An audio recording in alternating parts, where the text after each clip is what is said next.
বাংলাদেশের গুমের ঘটনায় ভারত সরাসরি জড়িত এরকম একটা রিপোর্ট আমাদের গুম নিয়ে যে কমিশন হয়েছে সেটা প্রাথমিক রিপোর্টে আমরা পেয়েছি।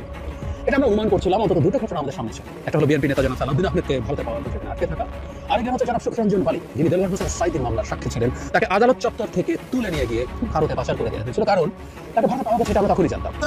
একটু সময় বিলম্বিত হলেও নতুন একটি শুভ সংবাদ আপনাদের সামনে তুলে ধরছি। নতুন করে ডক্টর মোহাম্মদ ইউনূস স্যার ভাবতে শুরু করেছেন এবারের যুদ্ধে এবং সংগ্রামে যারা ছিলেন তাদেরকে, বিপ্লবীদেরকে সাথে না নিয়ে ওনার যে কত বড় ক্ষতি সাধন হতে যাচ্ছে। সচিবালয়ের আগুন থেকে উনি বুঝতে পারছেন যেই সচিবালয়গুলোতে উপদেষ্টা যাদেরকে রাখা দরকার ছিল তাদেরকে উনি পাশে না রাখার কারণে আজকে সচিবালয় ওনার নিরাপদ নয়। তাই নতুন করে 8 থেকে 10 জন বিপ্লবী উপদেষ্টা নিয়োগের জন্য উনি পরিকল্পনা হাতে নিয়েছেন। আপনারা আমার ভাইকে হয়তো সবাই দেখেছেন, যাত্রাবাড়িতে যে ছেলেটাকে তার বন্ধু টেনে নিয়ে যাচ্ছিল আর পুলিশ বারবার গুলি করতেছিল। প্রিয় সুশীল সমাজের ব্যক্তিগণ সকলে এখানে উপস্থিত আছেন, অন্তর্বর্তীকালীন সরকারের উপদেষ্টারা উপস্থিত আছেন। আমি সকলের কাছে একটাই প্রশ্ন রাখতে চাই। আমি সারা বাংলাদেশের শহীদদের নিয়ে কাজ করি, 500 শতাধিক শহীদ ফ্যামিলি আমার সাথে কানেক্টেড। তারা সকলেরই একটা প্রশ্ন, আদৌ কি আমরা স্বাধীন? আদৌ কি এই হত্যাকাণ্ডগুলোর বিচার হবে? যদি হয়, আজকে 5 মাসে আমরা কি দেখেছি? নিয়ার অ্যাবাউট 1000 মানুষ, মায়ের সন্তান মারা গেছে। একটা হত্যাকাণ্ডে যদি একটা পুলিশ জড়িত থাকে তাহলে 1000 পুলিশ গ্রেফতার হওয়ার কথা ছিল। একটা হত্যাকাণ্ডে যদি 2টা পুলিশ জড়িত থাকে 2000 পুলিশ গ্রেফতার হওয়ার কথা ছিল। এই পর্যন্ত কয়টা পুলিশ গ্রেফতার হয়েছে আপনাদের কাছে আমি প্রশ্ন রেখে গেলাম। তাহলে কি আমি বলবো না আদৌ কি বিচার হবে? মোদী সরকারের সংকট, ভারতীয় জনগণের ক্ষোভ, বাণিজ্যিক বিপর্যয় এবং আন্তর্জাতিক সংকট, বিপদের পর বিপদ দিল্লি। অরুণাচলের লাইন অব অ্যাকচুয়াল কন্ট্রোলে হুট করেই উত্তেজনা। চীনের 1,20,000 ড্রাগন সেনা দাঁড়িয়ে আছে ভারতের দিকে গরম চোখে তাকিয়ে। যে কোনো সময় হতে পারে যে কোনো কিছু। গেল সপ্তাহে মার্কিন প্রতিরক্ষা দপ্তর পেন্টাগনের এক রিপোর্টে আকাশ ভেঙে পড়েছে নরেন্দ্র মোদী সরকারের মাথায়। ওই রিপোর্টে মার্কিন গোয়েন্দারা বলছেন ভারত চীন সীমান্তে শি জিনপিং এর এক বিশাল সেনাবহর অবস্থান করছে, রয়েছে উন্নত যুদ্ধাস্ত্র। এসব তথ্য দিয়ে 2020 সালের মতো ভারত চীন আরেকটি সীমান্ত সংঘাতের সংখ্যা জানাচ্ছে যুক্তরাষ্ট্র। ভারতের পররাষ্ট্র সচিবের সঙ্গে সেনা প্রধানের বৈঠক গোপনীয় ছিল না, আমাদের সময় রিপোর্টই করেছে। দর্শক, একটি আলোচনা আছে যে ভারতের যে পররাষ্ট্র সচিব বিক্রম মিশ্রি বাংলাদেশে এসেছিলেন একদিনের সফরে, অর্থাৎ সকালে এসেছেন, রাতেই তিনি চলে গেছেন। সেখানে 1 ঘন্টা তিনি কোথায় ছিলেন এটি ইঙ্গিত করা হয়েছে যে সেনাপ্রধানের সঙ্গে একটি গোপন বৈঠক করেছেন ভারতের পররাষ্ট্র সচিব। দর্শক, নতুন একটা ভিডিওতে আপনাদেরকে স্বাগতম। প্রিয় দর্শক, বাংলাদেশের রাজনৈতিক প্রেক্ষাপটে অনেক কিছু গুরুত্বপূর্ণ কিছু ঘটনা ঘটে যাচ্ছে। তারই আলোকে ভিডিওর কিছু অংশ দেখে ফেলেছেন, দেখেই বুঝতে পারছেন আজকের ভিডিও ঠিক কতটা গুরুত্বপূর্ণ। তো দর্শক, যারা ভিডিও অন করেছেন তারা ভিডিও না টেনে পুরো ভিডিও দেখতে থাকুন, তাহলে ভিডিওর অংশ বিশেষটা বুঝতে পারবেন। তো দর্শক, যারা এখনও চ্যানেলটাকে সাবস্ক্রাইব করে রাখেননি তারা এরকম গরম খবর পেতে চ্যানেলটাকে সাবস্ক্রাইব করে রাখুন, আর যারা করেছেন তাদেরকে অসংখ্য অসংখ্য ধন্যবাদ। চলুন ভিডিওতে একটা লাইক দিয়ে পর্যায়ক্রমে ভিডিওগুলো দেখে আসি। দর্শক, একটু সময় বিলম্বিত হলেও নতুন একটি শুভ সংবাদ আপনাদের সামনে তুলে ধরছি। নতুন করে ডক্টর মোহাম্মদ ইউনূস স্যার ভাবতে শুরু করেছেন এবারের যুদ্ধে এবং সংগ্রামে যারা ছিলেন তাদেরকে, বিপ্লবীদেরকে সাথে না নিয়ে ওনার যে কত বড় ক্ষতি সাধন হতে যাচ্ছে। সচিবালয়ের আগুন থেকে উনি বুঝতে পারছেন যে সচিবালয়গুলোতে উপদেষ্টা যাদেরকে রাখা দরকার ছিল তাদেরকে উনি পাশে না রাখার কারণে আজকে সচিবালয় ওনার নিরাপদ নয়। তাই নতুন করে 8 থেকে 10 জন বিপ্লবী উপদেষ্টা নিয়োগের জন্য উনি পরিকল্পনা হাতে নিয়েছেন। ইতিমধ্যে যাদের নাম নিয়ে আলোচনা এবং সমালোচনা চলছে, এরই মাঝে হয়তোবা কেউ কেউ উপদেষ্টা হিসাবে অংশগ্রহণ করবেন, কেউ কেউ প্রবাসী থেকে যাবেন, উপদেষ্টা হতে যাবেন না নিজ থেকেও কেউ কেউ নিষেধ করবেন। তারপরেও যাদের নাম এসেছে আজকে আপনাদের সামনে এক ঝাঁক ফাইটার বিপ্লবীর নাম আপনাদের সামনে তুলে ধরছি। এরই মাঝে আছে অন্যতম ইউটিউবার ডক্টর পিনাকি ভট্টাচার্য, সাংবাদিক ইলিয়াস হোসেন, ডক্টর কনক সারোয়ার, জুলকার নাইন, এইরকম প্রবাসী যোদ্ধা সাংবাদিকদের নাম আছে এবারের লিস্টে। সেনাবাহিনীর সম্মানিত অফিসার কর্নেল আব্দুল হকের নাম আছে, ব্যারিস্টার নাজির আহমেদ, লন্ডনের প্রসিদ্ধ পরিচিত আইন বিশেষজ্ঞ, সংবিধান বিশেষজ্ঞ। এছাড়া রয়েছে ফিল্ডের মাঠের কয়েকজন তরুণ যারা এবারের যুদ্ধে অংশগ্রহণ করেছিলেন। সারজিদ আলমের নাম আসছে, আমরা হাসনাত আব্দুল্লাহর নাম আসছে, আমরা দেখছি। আরেকজন শিক্ষক ব্র্যাক বিশ্ববিদ্যালয়ে চাকরি হারিয়েছিলেন বাংলাদেশের স্বৈরাচার শেখ হাসিনার আমলে, সেই আসিফ মাহতাব স্যারকেও এবারের উপদেষ্টা রাখার পরিকল্পনা চলছে। পরিকল্পনায় এই অন্যতম কয়েকজন ছাড়াও আরো 1-10 জনের নাম এখানে যুক্ত হতে পারে, প্রকাশ করা হতে পারে 10 জনের জায়গায় 20 জনের নাম, সোশ্যাল মিডিয়ায় ছেড়ে দেওয়া হতে পারে তাদের নাম। সরকারিভাবে গেজেট নির্বাচিত করার আগে জনগণের ম্যান্ডেট, জনগণ তাদেরকে চাচ্ছে কিনা এবং জনগণ তাদেরকে পছন্দ করছে কিনা, জনগণের মতামত এবার বিচার করতে পারেন ডক্টর মোহাম্মদ ইউনূস স্যার। জনগণ যাদের ব্যাপারে এলিগেশন তৈরি করবে, যাদেরকে নিষেধ করবে, যাদের নামে ব্যাড কমেন্টস আসবে, যাদের চারিত্রিক ব্যক্তিগত জীবনে এই আন্দোলনের সাথে যায় না, তাদেরকে গ্রহণ করা হবে না। নামগুলা হয়তোবা এবার সোশ্যাল মিডিয়া সহ মিডিয়া আগেই ফলো আপ করা হতে পারে, প্রচার করা হতে পারে।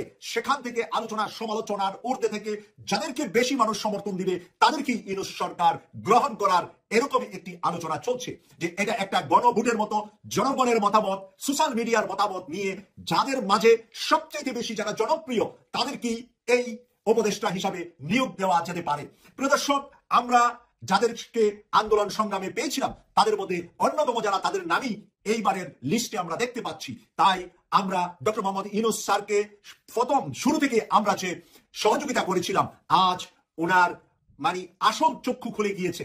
যাদেরকে নিয়ে উনি সরকার গঠন করেছিলেন এরই মাঝে কারো কারো ব্যাপারে ব্যাপক মন্তব্য উনি দেখতে পাচ্ছেন। এরই মাঝে কারো কারো দায়িত্ব থেকে কাউকে কাউকে বাদও দেওয়া যেতে পারে, অথবা যাদের হাতে দুটা করে মন্ত্রণালয়ের দায়িত্ব আছে এরকম 7-8 জন উপদেষ্টা আছেন যারা ডবল মন্ত্রণালয়ের দায়িত্ব হাতে নিয়ে রেখেছেন, কিন্তু একটি ঠিকভাবে কাজ করতে পারছেন না। কাজের চাপের কারণে আরো বেহাল অবস্থায় আছে বিভিন্ন মন্ত্রণালয়। তাই একজনকে একটার বেশি মন্ত্রণালয় না দেওয়ার সিদ্ধান্তে যাচ্ছেন ডক্টর মোহাম্মদ ইউনূস স্যার। এরই মাঝে একজন উপদেষ্টার ইন্তেকাল করেছেন, ওনার হাতে ছিলেন দুটি মন্ত্রণালয়, গুরুত্বপূর্ণ ওই দুটি মন্ত্রণালয়ের জন্য দুজন নতুন উপদেষ্টা এমনিতেই প্রয়োজন হয়ে দাঁড়িয়েছে। তাই সব মিলে 8 থেকে 10 জনের একটি শক্তিশালী বিপ্লবী টিম এবার যুক্ত হতে যাচ্ছে প্রাক্তন উপদেষ্টাদের পাশে। হয়তো উপদেষ্টার সংখ্যা এবার 30-এর কৌটায় গিয়ে দাঁড়ানোর সম্ভাবনাই বেশি দেখা দিয়েছে। আমার ভাইকে হয়তো সবাই দেখেছেন যাত্রাবাড়িতে যে ছেলেটাকে তার বন্ধু টেনে নিয়ে যাচ্ছিল আর পুলিশ বারবার গুলি করতেছিল। প্রিয় সুশীল সমাজের ব্যক্তিগণ সকলে এখানে উপস্থিত আছেন, অন্তর্বর্তীকালীন সরকারের উপদেষ্টারা উপস্থিত আছেন। আমি সকলের কাছে একটাই প্রশ্ন রাখতে চাই। আমি সারা বাংলাদেশে শহীদদের নিয়ে কাজ করি, 500 শতাধিক শহীদ ফ্যামিলি আমার সাথে কানেক্টেড। তারা সকলেরই একটা প্রশ্ন, আদৌ কি আমরা স্বাধীন? আদৌ কি এই হত্যাকাণ্ডগুলোর বিচার হবে? যদি হয়, আজকে 5 মাসে আমরা কি দেখেছি? নিয়ার অ্যাবাউট 1000 মানুষ, মায়ের সন্তান মারা গেছে। একটা হত্যাকাণ্ডে যদি একটা পুলিশ জড়িত থাকে তাহলে 1000 পুলিশ গ্রেফতার হওয়ার কথা ছিল। একটা হত্যাকাণ্ডে যদি 2টা পুলিশ জড়িত থাকে 2000 পুলিশ গ্রেফতার হওয়ার কথা ছিল। এই পর্যন্ত কয়টা পুলিশ গ্রেফতার হয়েছে আপনাদের কাছে আমি প্রশ্ন রেখে গেলাম। তাহলে কি আমি বলবো না আদৌ কি বিচার হবে? ছাত্রলীগের পোলাপাইনগুলো কি করেছে? হলগুলোতে থাকতে দেয়নি আমাদেরকে। মেসে গিয়ে থেকেছি, হলের আমরা ছাদে গিয়ে লুকাইছি, করিডোরে গিয়ে লুকাইছি। ছাত্রলীগের কেন্দ্রীয় কমিটির কয়জনকে গ্রেফতার করেছে? আপনাদের কাছে আমাদের প্রশ্ন, তাহলে এই যে বলে যে বিচার হবে, আমরা সেটার প্রগ্রেস কোথায় দেখতে পাচ্ছি?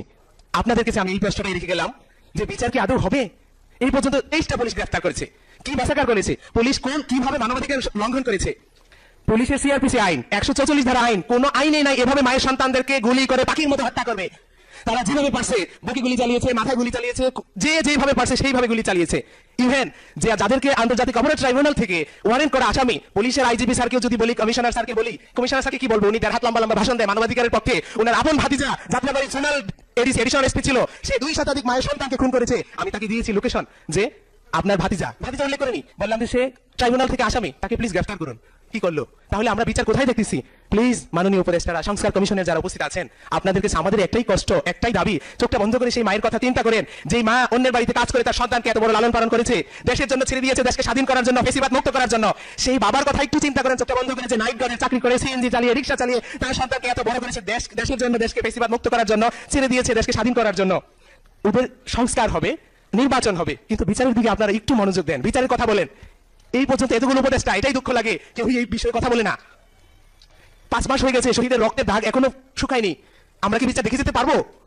ট্রাইব্যুনালে যদি আমি তাজুল ইসলাম স্যারকে বলি, স্যার বলে আমাদের দায়িত্ব ওয়ারেন্ট ইস্যু করে দেওয়া, আমরা তো ওয়ারেন্ট ইস্যু করে দিচ্ছি। যদি আসামিকে গ্রেফতার না করে, তাহলে বিচার নামে যে রঙ্গমঞ্চ হয়েছে সেখানে কাদেরকে ফাঁসি দিবে? শেখের বেটি হাসিনাকে যদি 1000 বার ফাঁসি দেয়, তাও বাংলার মানুষের মন শান্তি হবে না। কিন্তু তার সাথে তার যে দোষীরা ছিল তাদেরকে কখন ফাঁসি দিবেন? তাদেরকে যদি গ্রেফতারই না করেন, তাহলে এই নাটক রঙ্গমঞ্চ বিচার নামে কি আদৌ হবে? আপনাদের কাছে প্রশ্ন রেখে ভার্চুয়াল কন্ট্রোলে হুট করেই উত্তেজনা। চীনের 1,20,000 ড্রাগন সেনা দাঁড়িয়ে আছে ভারতের দিকে গরম চোখে তাকিয়ে। যে কোনো সময় হতে পারে যে কোনো কিছু।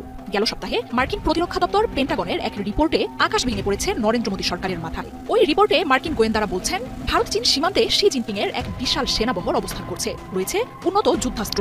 এসব তথ্য দিয়ে 2020 সালের মতো ভারত চীন আরেকটি সীমান্ত সংঘাতের সংখ্যা জানাচ্ছে যুক্তরাষ্ট্র। গেল সপ্তাহে পেন্টাগনের রিপোর্ট প্রকাশের পর হঠাৎই যেন বাজ পড়েছে নরেন্দ্র মোদীর মাথায়। ওই রিপোর্টে মার্কিন গোয়েন্দারা জানাচ্ছেন, সীমান্ত থেকে আদতে সেনা সরায়নি শি জিনপিং। মার্কিন কংগ্রেসের হাতে তুলে দেয়া military and security developments involving the People's Republic of China 2024 নামের ওই রিপোর্টে বলা হয়, 2020 সালের সংঘাতের পর লাদাখ সীমান্ত থেকে সরে যাওয়া বা সেনা সংখ্যা কমায়নি চীন। উল্টো সীমান্তে নতুন সামরিক অবকাঠামো নির্মাণ ও সেনা ব্রিগেড মোতায়েনের কাজও করছে বেইজিং। কোনো দিক থেকেই স্বস্তি পাচ্ছে না ভারত। আঞ্চলিক ও প্রতিবেশী দেশগুলো আগেই হাত ছেড়েছে নরেন্দ্র মোদীর। ভারতের এই বিজেপি সরকারকে সরাতে পরিকল্পনা করছে যুক্তরাষ্ট্র। মণিপুর পরিস্থিতি নিয়ে উঠছে দেশ ভাঙার গুঞ্জন। এমন পরিস্থিতিতে চিরপ্রতিদ্বন্দ্বী চীনের সাথে বৈরিতা কমাতে মরিয়া ভারত কয়েক বছর ধরেই বেইজিং এর সাথে আলোচনা চালাচ্ছে। দেখে মনেও হচ্ছিল হয়তো শি জিনপিং এর দেশটির সাথে সম্পর্ক স্বাভাবিক হচ্ছে দিল্লির। বিশ্বের অন্যতম দুই সামরিক শক্তির দেশ ভারত ও চীনের রয়েছে ৩,৪৮৮ কিলোমিটারের সীমান্ত। লাইন অফ অ্যাকচুয়াল কন্ট্রোল নামে পরিচিত এই সীমান্ত বিশ্বের সবচেয়ে ঝুঁকিপূর্ণ সীমান্তগুলোর একটি, যেখানে চীন ও ভারতের সেনারা অবস্থান করে মুখোমুখি। কিছুদিন পরপরই এসব সীমান্তে দেখা দেয় উত্তেজনা। কয়েক মাস আগেই ভারতের বিভিন্ন গণমাধ্যমে ভারতের ৬০ কিলোমিটার অঞ্চল চীন দখলে নিয়েছে বলে দাবি করে। তবে শক্তিশালী চীনের বিরুদ্ধে বরাবরই চুপ থাকেন নরেন্দ্র মোদী। স্পর্শকাতর এই ইস্যুতে নীরবতা পালন করে তার সরকারও। আর এই নিয়ে বিজেপির সরকারের ব্যাপক সমালোচনাও করে বিরোধী দলগুলো। এর আগে ২০২০ সালে লাদাখের গালওয়ান ভ্যালিতে চীন ভারতের এক রক্তক্ষয়ী সংঘাতে প্রাণ হারান অন্তত ২০ ভারতীয় সেনা। চীনের সামরিক শক্তি থেকে পিছিয়ে থাকা ভারত আলোচনার মাধ্যমে সংকট সমাধানের প্রাণান্ত চেষ্টা চালায়। প্রায় ৫ বছরের চেষ্টার পর গেল মাসেই ভারত ঘোষণা দেয় সীমান্ত থেকে সেনা সরিয়ে নিতে সমঝোতায় পৌঁছেছে বেইজিং। মোদি জিনপিং বৈঠকের পর ভারতের পররাষ্ট্রমন্ত্রী নিরাপত্তা উপদেষ্টারা বসেন একের পর এক বৈঠকে। এই সমঝোতাকে নরেন্দ্র মোদী সরকারের বিশাল অর্জন বলেও প্রচার করে বিজেপি। লাদাখ থেকে অরুণাচল পর্যন্ত ৩,৪৮৮ কিলোমিটারের প্রকৃত নিয়ন্ত্রণ রেখায় পিপলস লিবারেশন আর্মির এখন ১,২০,০০০-এর বেশি সেনা মোতায়েন রয়েছে। শুধু তাই নয়, সীমান্তে কি কি হাতিয়ার জমা করেছে তারও বিস্তারিত উল্লেখ রয়েছে মার্কিন পেন্টাগনের রিপোর্টে। ওই এলাকায় মোতায়েন থাকা চীনা সেনাদের কাছে রয়েছে ট্যাঙ্ক, হাউইটজার কামান, ক্ষেপণাস্ত্র সহ অন্যান্য উন্নত সামরিক সরঞ্জাম। পেন্টাগনের রিপোর্টের সবচেয়ে উদ্বেগজনক বিষয় হল পিএল এর অন্তত ২০টি সম্মিলিত অস্ত্র ব্রিগেড বা কম্বাইন্ড আর্মস ব্রিগেড সিএবির উপস্থিতির উল্লেখ। বলা হচ্ছে প্রকৃত নিয়ন্ত্রণ রেখার পূর্ব, পশ্চিম এবং মধ্যবর্তী একাধিক কৌশলগত এলাকাগুলোতে সম্ভাব্য যে কোনো যুদ্ধের জন্য তাদের মজুদ রেখেছেন জিনপিং। সংঘর্ষ বাঁধলে লাদাখ বা অরুণাচলের ভূমি দখলের ক্ষেত্রে এই ব্রিগেডকে ব্যবহার করতে পারে চীন। সেনা মোতায়েন ছাড়াও পেন্টাগনের রিপোর্টে চীনের পরমাণু শক্তি বৃদ্ধিরও উল্লেখ রয়েছে। যুক্তরাষ্ট্রের দাবি, এই বছরের মাঝামাঝি পর্যন্ত পিএল এর কাছে পারমাণবিক অপারেশনাল ওয়ারহেডের সংখ্যা ছিল ৬০০। ২০৩০ সালের মধ্যে সংখ্যাটি ১,০০০ ছাড়তে পারে। এছাড়াও দূরপাল্লার হাইপারসনিক, ব্যালিস্টিক মিসাইল সহ মহাকাশ থেকে উন্নত অস্ত্র ছোড়ার মতো অত্যাধুনিক প্রযুক্তি নিয়ে কাজ করছে বেইজিং। দর্শক, আশা করি পুরো ভিডিওটা দেখেছেন। দেখে হয়তো আপনার মন্তব্য থাকতে পারে। মন্তব্য থাকলে কমেন্ট বক্সে জানিয়ে দিন। দেখা হবে, কথা হবে পরবর্তী কোনো ভিডিওতে, পরবর্তী সময়ে। ভালো থাকুন, সুস্থ থাকুন। আল্লাহ হাফেজ।